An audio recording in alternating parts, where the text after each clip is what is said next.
कृति जैन जबलपुर से पूछती हैं, नमस्ते महाराज जी, हमारे परिवार के लोग हमको कुछ भी नहीं मानते, हमारे लिए कुछ करते नहीं, फिर भी बदले में हमसे कुछ चाहते हैं। उनके लिए पलकें बिछाए रहें। फिर मेरे माता पिताजी कहते हैं कि हमको भगवान ने इस लायक बनाया है, तो करेंगे गर्व से। महाराज जी, हम क्या करें? हमें गुस्सा आता है जब वो हमारी उपेक्षा भी करते हैं और हमसे कुछ उम्मीदें भी रखते हैं।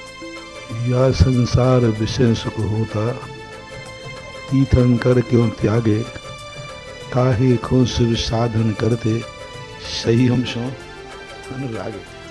यदि यही सब संसार में नहीं होगा तो काय को लोग मोक्ष जाएंगे, काय को तीर्थंकर बने, और काय को हम लोग बाबा जी बनेंगे। संसार का जगत का स्वभाव हुआ संवेग वैराग्यार्थम। यही तो जगत के स्वभाव को देखकर वैराग्य भाव आना चाहिए। यही सब प्रणतियों के ऊपर अपने मन में एक संवेग भाव।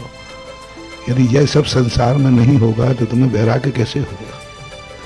यह सब नहीं होगा तो संसार को छोड़ने का भाव क्यों करोगे? इसलिए जो कुछ भी संसार में हो रहा है सब अच्छे के लिए हो रहा है, क्योंकि ऐसा होगा तभी तुम्हारा राग कम होगा।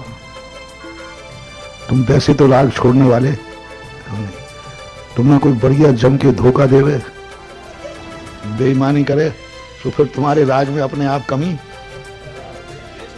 हाँ, अब वो द्वेष बढ़ता है, तुम्हारी भूल है। अब वो द्वेष बढ़ता है, तुम्हारी भूल है, लेकिन राग कम करने के लिए ये अच्छे साधन है। देखो क्या होता है, द्वेष तो फिर भी कहीं न कहीं छूट जाता है। हमने देखा है द्वेष के भाव ज्यादा नहीं है, राग के भाव बहुत ज्यादा है। द्वेष के भाव हमने जितने भी शास्त्रों में उठाए, अभी तक हमें द्वेष वाला भाव मात्र पारसनाथ के जीवन में मिला 10 भाव का। इससे ज्यादा का कोई हमें द्वेष वाला नहीं मिला। लेकिन राग वाले भाव तो इतने मिले कि गिनती नहीं लगा पा रहे। अनादिकाल से पूरे प्रथमानुग ग्रंथों में पढ़ते हैं, राग की दशा इतनी ज्यादा उसका श्रृंखला टूटती नहीं। जैसे किसी व्यक्ति को क्रोध आता हो तो वो अब स्वयं को भी बुरा लगता है, दूसरे को भी बुरा लगता है। लेकिन राग यदि किसी से हो तो ना तो सामने वाले को बुरा लगता है और ना स्वयं को बुरा लगता है, इसलिए वो छूटते ही नहीं। इसलिए जहां भी लोग कहा, पंडित जी साहब दौलत राम जी ने इसलिए कहा, राग आग दहे सदा तात क्षमामृत छे, चिर भजे विषय कषाय अब तो त्याग पद निज भेये।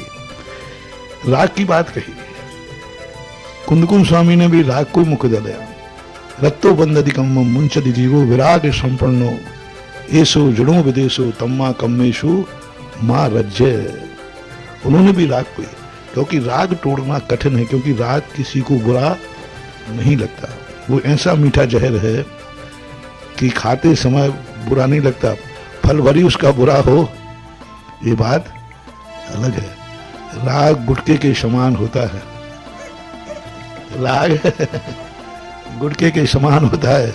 खाने वाले को खाते समय अच्छा लगता है, बाद में भरी कैंसर होगा तो सब जान रहे कि इसका परिणाम दुष्परिणाम है, लेकिन खाते समय थोड़ा अच्छा लगता है तो नहीं छोड़ पाते। ऐसा ही राग आदि भाव हैं, ये संसार के स्वरूप हैं। इनको जान करके अपने आप को वैराग्य में रखो, संवेग में रखो। किसी से क्रोध करने की अपेक्षा, किसी को समझाने की अपेक्षा समझने की चेष्टा करो, इसी में सार है।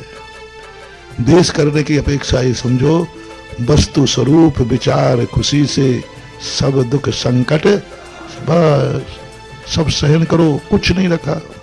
सामने वाले को जो करना है उसको करने दो, उसका कर्मन तुम्हारा उनका है, तुम्हारा तुम्हारा है।